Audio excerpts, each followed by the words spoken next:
கார்த்திக் தீபா சீரியலில் வேறு லெவல் உள்ள எபிசோடு வந்திருக்குன்னே சொல்லலாம். நம்ம எதிர்பார்த்த மாதிரி கார்த்திக் வந்து தீபாவை வந்து இப்போ வாடுறத வந்து பார்த்துட்டாங்க, மனசு உடஞ்சி அழுவ ஆரம்பிச்சிட்டாங்கன்னே சொல்லலாம். செம பரபரப்பாக இருந்துச்சுன்னே சொல்லலாம். ஸ்கிப் பண்ணாமல் ஃபுல் வீடியோ கேளுங்க.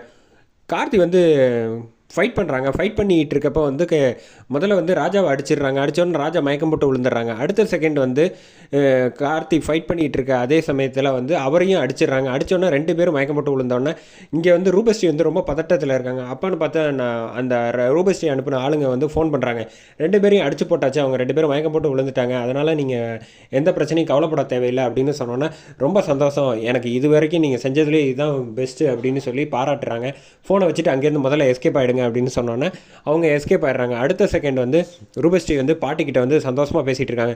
கார்த்தி வந்து அடிச்சாச்சு, அதனால் வந்து போக வாய்ப்பே இல்லை, நிச்சயமாக வந்து தெரிய வாய்ப்பு இல்லை, அதனால் நிம்மதியாக இருக்கலாம் அப்படின்னு. ஒருவேளை அவன் எந்திரிச்சு போயிட்டானா, அப்படி நடக்க வாய்ப்பு இல்லை பாட்டி, தைரியமாக இருங்க, அப்படியே அவன் போய் சரியாகி போய் பார்த்தாலுமே அதுக்குள்ளே தீபா பாடி முடிச்சுட்டு கிளம்பி போயிடுவா, நம்ம கவலைப்பட தேவையில்லை அப்படின்னு சொன்னோன்னா அப்பாடா இப்போ தான் மனசு நிம்மதியாக இருக்குது அப்படின்னு சொன்னோன்னே அடுத்த ஷாட் வந்து ஹாஸ்பிட்டலில் காட்டுறாங்க.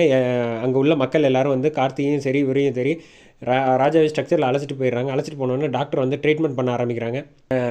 பார்க்குறப்ப வந்து டாக்டர் கண்ணெல்லாம் பார்க்குறாங்க. தலையில் அடிபட்டிருக்கு கார்த்திக்கு. ட்ரீட்மெண்ட் பார்த்துட்ருக்காங்க. பார்த்துட்டு ட்ரிப்ஸ் போட்டு விட்டுட்டு அதே சமயத்தில் தீபா வந்து அந்த பக்கம் வந்து குழந்தைங்க கூட வந்து உட்காந்து சாப்பிட்டுட்டு இருக்காங்க. ஆனால் தீபாவால் சாப்பிடவே முடியல. அவங்க மனசு வந்து கார்த்தியை நினச்சி ரொம்ப படபடன்னு இருக்காங்க. என்ன ஆச்சோ அப்படின்னு தெரியல, மனசு வந்து தவிக்குது கார்த்தியை நினச்சி. இதனால் என்னால் சாப்பிட முடியல அப்படின்னு, ஆண்டவன் நீ தான் வந்து கார்த்திக் எதுவும் ஆகக்கூடாது பாதுகாக்கணும் அப்படின்னு வேண்டிகிட்டு இருக்காங்க முருகர்கிட்ட. சரி அதெல்லாம் முருகட்டணும். குழந்தைங்க கூட வந்து எல்லோரும் சாப்பிட்டு முடிச்சுட்டு ஒரு வழியாக மேடையில் ஏறிடுறாங்க. ஏறின அடுத்த செகண்ட் வந்து தீபா வந்து பாட்டு பாட ஆரம்பிச்சிடுறாங்க. ஆனால் கார்த்தி வந்து இன்னும் வந்து மயக்கத்திலே இருக்காங்க. அப்போ தான் வந்து தீபா அங்கே வந்து தேனிசை ராகத்திலேன்னு பாட்டு பாடிக்கிட்டு இருக்கு. அதே சமயத்தில் இந்த பக்கம் வந்து நர்ஸு வந்து இவங்க 2 பேருக்கும் என்ன இவ்வளோ அடிபட்டுருக்கு அப்படின்னு பேசிகிட்டு இருக்கப்போ வந்து இங்கே பார்த்தியா இங்கே ஒரு சாங் ஒன்று கேட்டோன்னா சூப்பராக இருக்குது பாரு அப்படின்னு சொல்கிறப்ப தீபாவோட சாங் வந்து யூடியூப்பில் இருக்கிறத வந்து கேட்டுக்கிட்டு இருக்காங்க தேனிசை ராகத்திலேன்னு. அதே சமயத்தில் இங்கே வந்து கேட்க இவங்க வந்து சாங் சூப்பராக இருக்கே அப்படின்ட்டு ஹெட்செட்டில் இருந்ததை எடுத்துகிட்டு பாட்டை வந்து போட ஆரம்பிச்சிடறாங்க. கார்த்திக்கு டக்குன்னு கை காலெல்லாம் நினைவு வந்தோடனே மூமெண்ட் ஆக ஆரம்பிச்சிடுறாங்க. டக்குன்னு வந்து கார்த்தி எந்திரிச்ச வேகத்துக்கு கையில் இருந்த ட்ரிப்ஸ் எடுத்துகிட்டு கார்த்தி எந்திரிச்சிடறாங்க. சார் நீங்கள் எங்கேயும் போகக்கூடாது அப்படின்னு. அதெல்லாம் சொல்லாதீங்க, எனக்கு முக்கியமான வேலை இருக்குது அப்படின்னு சொன்னோன்னா டக்குன்னு வந்து ராஜாவை பார்க்குறாங்க.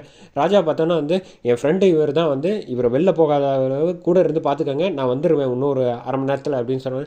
சரிங்க சார், இல்லை போகக்கூடாதுன்னு டாக்டர் சொல்லியிருக்காங்க, அதெல்லாம் நான் அவர்கிட்ட சொல்லிக்கிறேன், எனக்கு முக்கியமான வேலை இருக்குது, நான் கிளம்புறேன், இவனை பத்திரமா பார்த்துக்கன்னு சொல்லிட்டு கார்த்தி வேகமாக வராங்க. வந்தோடனே ஆட்டோவை பிடிக்கிறாங்க. ஆட்டோ பிடிச்சிட்டு ஆட்டோவில் வந்து பரபரன்னு வண்டி எடுத்துகிட்டு போயிட்டு இருக்காங்க. கொஞ்சம் சீக்கிரமாக போங்க, ஒரு முக்கியமான விஷயம் பார்க்கணும் அப்படின்னு சொன்னோன்னே போயிடலாம் சார் அப்படிங்கிறப்ப காற்று மழை பயங்கரமாக அடிக்குது. அடிக்கிறப்ப வந்து ஆட்டோ வந்து கரெக்டாக ரிப்பேர் ஆகிடுது. ரிப்பேர் ஆனோன்னா ஸ்டார்ட் பண்ணி பார்க்குறாங்க, ஸ்டார்ட்டே ஆக முடிய மாட்டேங்குது. என்ன ஆச்சு சார் அப்படின்னு சொன்னோன்னே இல்லை சார் வண்டி ரிப்பேர் ஆகி போச்சு அப்படின்னு சொன்னோன்னே ரிப்பேர் ஆகிடுச்சா அப்படின்னு, இந்தாங்க காசை வச்சுக்கோங்க நான் போகிறேன் அப்படின்னு. எப்படி சார் மலையில் நினச்சி போவீங்க, இன்னும் ஒரு 2 தெரு தான் தள்ளி இருக்குது அப்படின்னு சொன்னோன்னே இல்லை பரவாயில்ல இருக்கட்டும், இந்தாங்க வண்டியில் குடை இருக்குது பாருங்கள் சார், அந்த குடையை முதல்ல எடுத்துகிட்டு போங்க அப்படின்னு சொன்னோன்னா குடையை எடுத்துக்கிறாங்க. கார்த்திகை எடுத்துகிட்டு ரொம்ப நன்றிங்க அப்படின்னு சொல்லிட்டு இப்படி ரொம்ப தூரம் போகாதீங்க, இப்படி ஸ்ட்ரைட்டாக போய் லெஃப்ட் எடுத்துட்டிங்கன்னா ஷார்ட்கட்டில் இருக்கும் போயிடலாம் அப்படின்னு சொன்னோம். சரி ரொம்ப தேங்க்ஸ் அப்படின்ட்டு கார்த்தி வந்து குடையை எடுத்துகிட்டு வேகமாக ஓடுறாங்க. ஓடி வந்துட்டு இருக்கப்போ அங்கே தீபா வந்து பாடிக்கிட்டே இருக்காங்க. பாடிக்கிட்டே இருக்காங்க. குழந்தைங்க எல்லாரும் வந்து கை தட்டிகிட்டு இருக்காங்க. கார்த்தி வந்து கரெக்டாக வந்து உள்ளே போகிறப்ப கால் லைட்டாக ஸ்லிப் ஆகுது. ஸ்லிப் ஆனோன்னா குடையை தூக்கி போட்டுட்டு உள்ள ஆசிரமத்துக்குள்ளே வந்துடுறாங்க. மாடிப்படியில் வேகமாக ஓடி வராங்க. ஓடி வந்த வேகத்துக்கு ஸ்ட்ரைட்டாக வந்து பாட்டு சவுண்டு கேட்க வேகமாக மாடிப்படியில் ஏறி நின்று கரெக்டாக வந்து அந்த மாதா சிலைக்கு முன்னாடி வந்து டக்குன்னு திரும்பி பார்க்குறாங்க. எல்லோரும் மறைச்சிருக்கப்ப டக்குன்னு வந்து எல்லோரும் நவுறாங்க. ஆடியன்ஸ் நவுறப்ப கார்த்தி வந்து தீபா பாடிக்கிட்டு இருக்கிறத பார்த்துட்டாங்க. நம்ம இத்தனை நாள் எதிர்பார்த்த இவ்வளோ நாள் வெயிட் பண்ண சீன் பார்த்துட்டாங்க. பார்த்த வேகத்துக்கு கார்த்தி வந்து அதிர்ச்சியாகி கண் கலங்க ஆரம்பிச்சிட்டாங்கன்னே சொல்லலாம். மனசு உடஞ்சி போயிடுச்சு. அவங்க வந்து ஃபுல் சாங்கு வந்து பாடிக்கிட்டு இருக்காங்க. கார்த்தி வந்து சிலையாக அப்படியே நிற்கிறாப்புல. தீபா அப்போ தான் வந்து கரெக்டாக ஹை பிச்சில் பாடிக்கிட்டு இருக்காங்க. அதை பார்த்தோன்னே வந்து கண் கலங்கிக்கிட்டே இருக்கார்.